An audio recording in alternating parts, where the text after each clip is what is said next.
Се враќаме во студиото затоа што е време да започнеме и со првата наша денешна тема, како и нашите гости кои што веќе ги пречекавме овде во студиото. Вчера имавме на вистина ведра тема како за почеток, меѓутоа денешната не би рекла дека е толку ведра. Не засега сите нас пред се, она што централно ќе говориме, не дека тоа ќе биде единствена тема. Меѓутоа загадениот воздух негативно влијае врз нашето здравје, подеднакво би рекла. Меѓутоа тука има и личности и групи, на пример децата, кои што може би се најранливи кога во прашање ваквиот воздух, а мораат да го дишат, што значи како што и претходно напомена Сања, дека се прекршуваат нашите основни човекови права, а тоа да имаме убав и нормален и здрав живот, односно да дишаме чист воздух. Така што сите веќе знаеме, Сања, нели време е секој од нас да превземе максимум барем што може од себе за оваа ситуација. Дека се наоѓаме во навистина тешка ситуација, затоа што, како што рече Јана, мораме да дишеме. Воздухот навистина станува нешто најскапоцено, веројатно, барем овде кај нас во Скопје, кога станува збор за чист воздух, а воздухот секако е и нашето здравје понатаму. Најосетливи се секако децата, а секако тоа се нашите најмили за кои што сакаме да се грижиме и на чие што здравје секако посветуваме најмногу внимание. Како да се однесуваме во овие денови, што треба да направиме против аерозагадувањето и како сето тоа се одразува врз децата, а и за секако други теми, поврзани секако со СОС линијата за деца и младинци. Денеска се надеваме дека ќе имаме доволно време, колку толку да опфатиме дел од сите овие работи кои што ги работи и ги превзема во своја рака првата детска амбасада во Македонија Меѓаши. За таа цел во нашето студио директорот на првата детска амбасада господин Драги Змијанац и координаторката на СОС линијата за деца и млади во Меѓаши Ангела Маневска. Добре дојдовте. Добре дојдовте. Добре. Меѓаши секако дека постојано се грижи за остварување на правата на децата и заштита на основните права на децата. Но еве ќе почнеме со вас, господин Змијанац. Доаѓаме во денови кога на вистина здравјето ни се нарушува токму поради нечистиот воздух, загадувањето на воздухот, па како што и напоменав, најмили ни се децата, сакаме да се грижиме за нивното здравје, но што да направиме и што ќе се случува во следниве денови за да се избориме против загадувањето на воздухот? Волшебство секако нема, затоа што ова е деценијски проблем, можеби неколку декади наназад се случува и сега само ги трпиме по системски, би рекол, последиците и секојдневно. И нашето размислување е дека треба да се степенува нивото на одговорност до оние кои не довеле до оваа ситуација.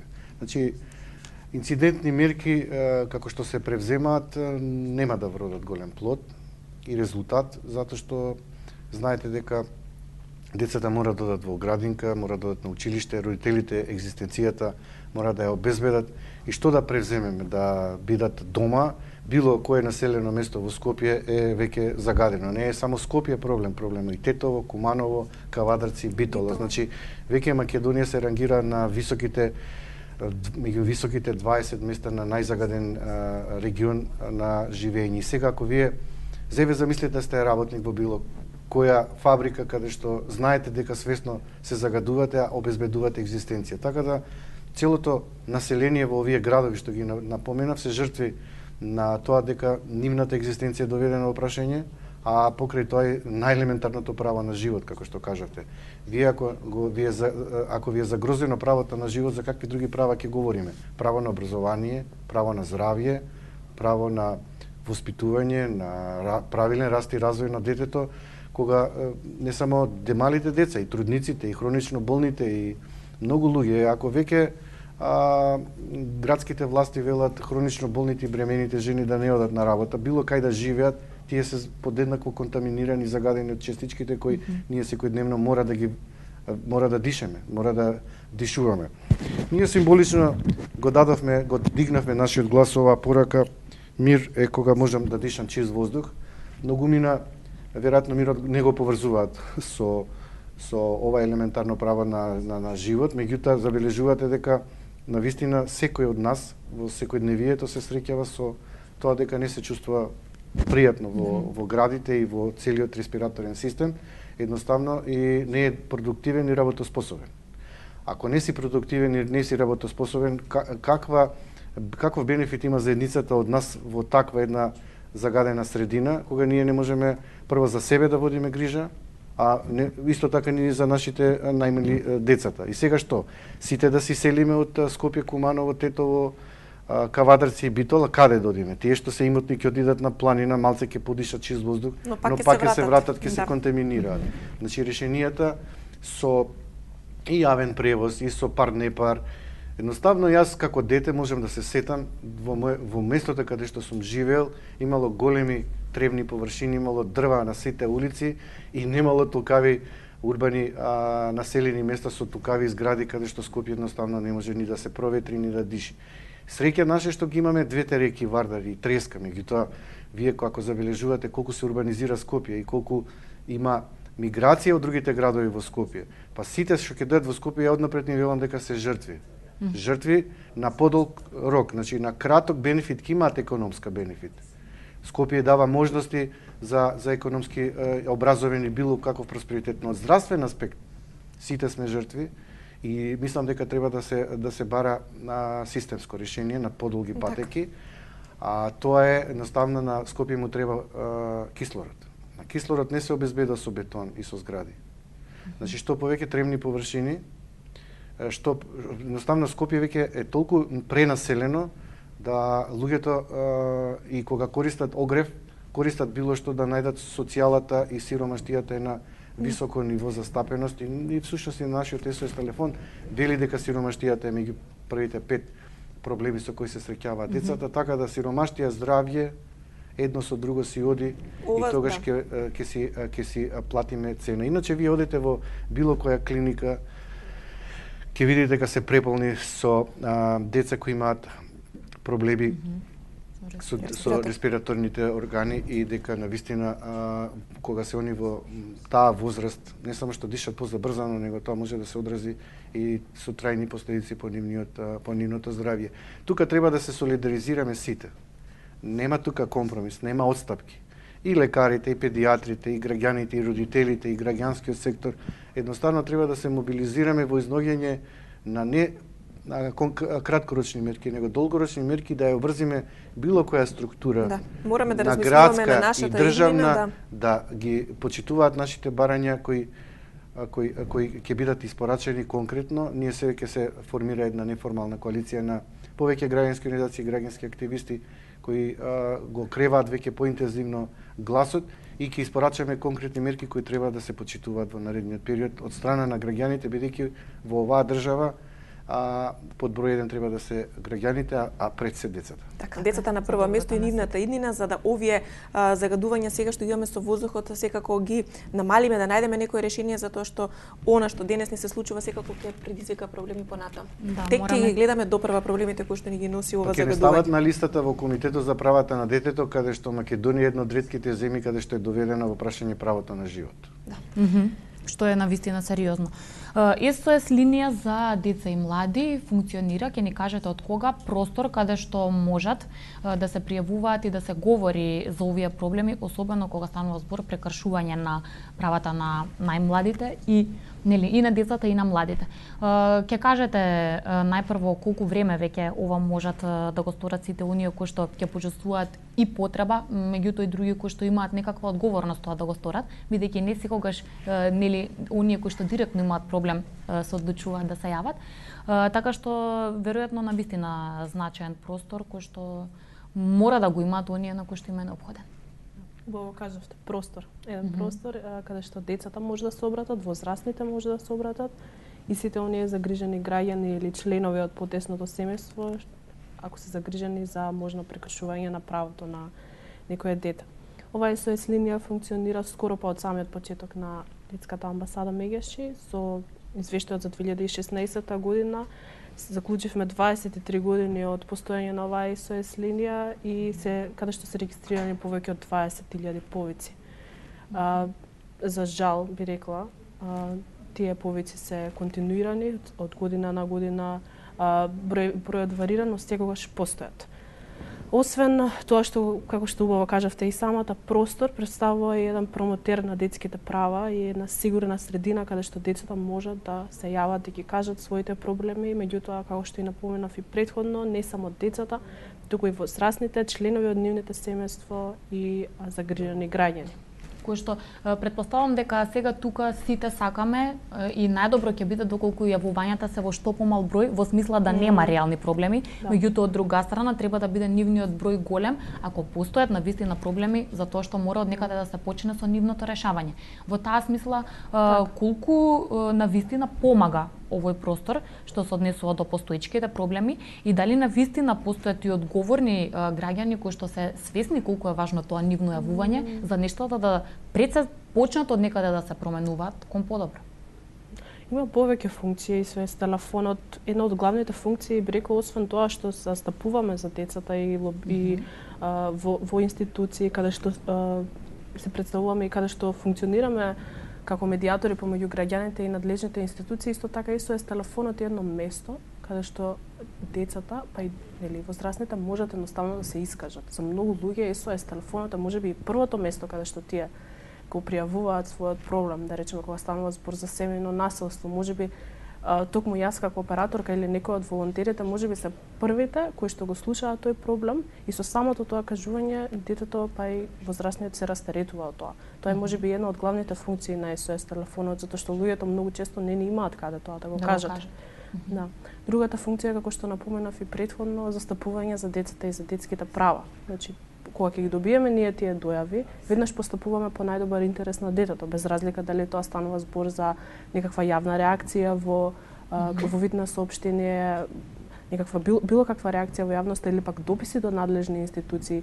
Тука во зависност од проблемот и во зависност од длабочината на проблемот и за тоа дали дојавувачите сакаат да останат анонимни, не сакаат да останат анонимни, се преземаат соодветни мерки. Меѓутоа, она што би сакала да го нагласам е дека тука функционира нели правната служба која што служи да праќа дописи, известувања и представки до надлежните институции кои што многу често не се запознаени со тој проблем затоа што граѓаните чином имаат некаква доверба во граѓанскиот сектор и особено во детската амбасада меѓаше токму за да го пријават тој проблем, а и токму поради континуитетот на оваа SOS линија и поради помошта и поддршката што ја добиваат тука, без разлика дали станува збор за правна помош и поддршка или за психосоцијална помош и поддршка.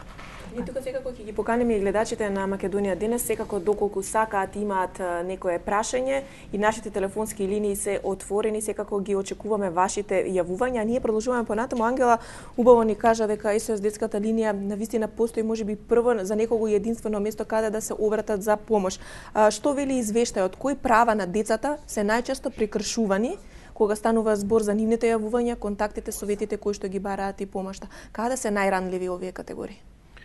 4 се излистани кои се повторуваат неколку години наназад, вклучувајќи и сиромаштијата и неписменоста која во континуитет тука некаде се спроведува во зголемен број на деца исклучени од воспитно-образовниот процес. Првиот проблем ни е децата кои имаат проблеми со родители кога нивните родители се разведуваат и кога не можат да се договорат и кога треба Центарот за социјална работа да постапи кој родител ќе биде родител со полн капацитет или примарен родител или родител кој ќе посвети максимално време за чување, згрижување и воспитување, и вториот родител кој има право на викенд видување. Тука група на родители се побунија, побараа поддршка од нас. Ние им дадовме поддршка, во процедура сме да направиме и домашна и меѓународна една конференција, компаративна анализа да видиме како светот тоа го решава, да детето ја почувствува благодет на воспитување, згрижување и воспитување од двата родители, иако тие се разведуваат, нивното родителство не престанува. Значи, иницијативата е заедничко и одговорно родителство и по развод, без менување на место на живење на детето, но со еднакво количество на видување, грижа, чување на двата родители. И сметаме дека тоа е едно од најдобрите решенија и препорака и од Комитетот за правата на детето, со тоа што со оваа иницијатива мислам дека ќе има повеќе работа Центарот за социјална работа да се малце помачи, стартните позиции на двата родители да бидат исти, но во процесот на родителствувањето Центарот за социјална работа да мониторира, да наблюдува дали родителите квалитетно го остваруваат родителското право независно што се разведени и ако не се остварува квалитетно, тогаш на некој може да му се даде право на видување, а дури ако и неквалитетно го остварува и правото на видување, може и да му се одземе родителското право. Вториот проблем е семејното насилство.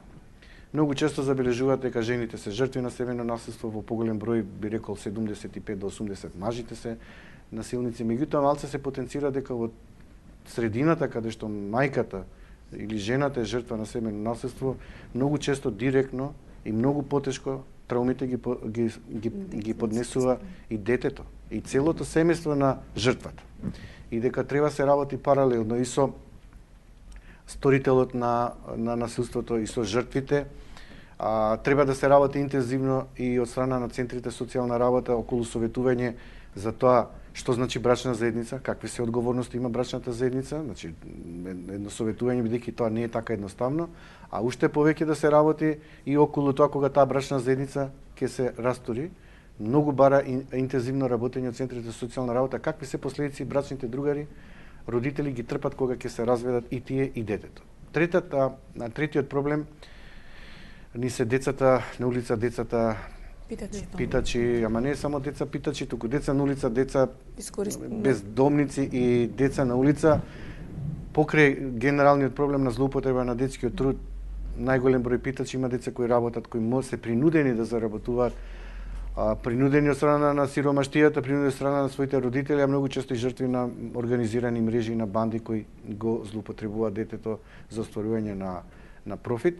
И ние тука многу стрикно се залагаме дека образованието е клуч на овој проблем и дека децата од оваа ранлива категорија мора да имаат бенефици од страна на државата и на време да се вклучат во градинките и да биде задолжително градинката за нив, затоа што едно дете помалку вклучено во училиште ќе има помалку на улица и на тој начин успеваме да го решиме проблемот со неписменост и сиромаштво. И четвртиот проблем е сексуалната злоупотреба што ја вршат возрастните на децата. Педофилија и инцест, родоскрнавање, многу често на децата им е познат сторителот, но она што загрижува во последниот извештај дека имаме постар малолетник кој извршил сексуален напад над помало дете и тоа значи дека тука треба да се алармира воспитно-образовниот систем, тоа да се препознава и да се превенира и да се работи со сите деца на запознавање на елементарните права, а и знаци кога детето трпи врсничко насилство, особено сексуално насилство. Ова е навистина загрижувачки. Дали ова е сега во последниот период појава или можеби сме се сретнувале со вакви појави на сексуално насилство врз постар малолетник, врз помлад малолетник? Имало и порано, но не така како минатата година.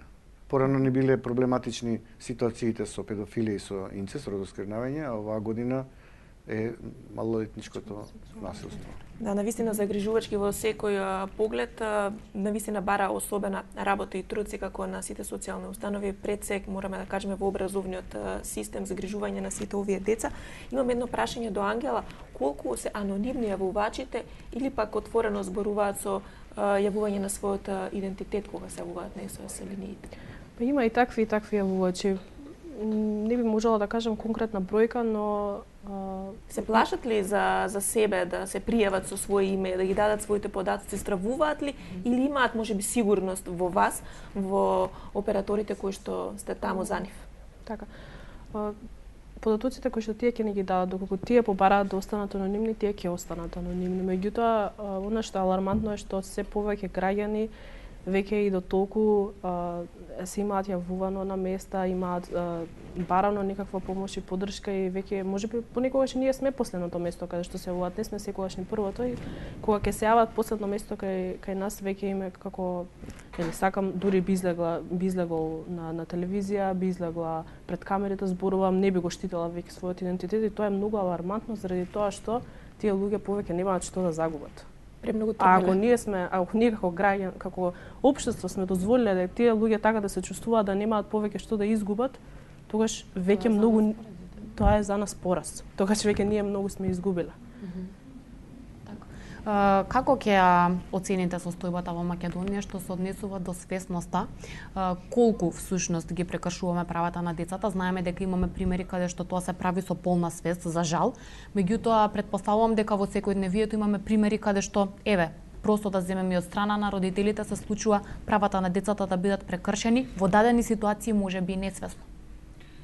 Родителите се многу важни и воспитувачите во развојот на детето. Меѓутоа, она што сакам да нагласам дека моќта е сконцентрирана некогаш и во државните институции таму каде што нашите деца престојуваат учат.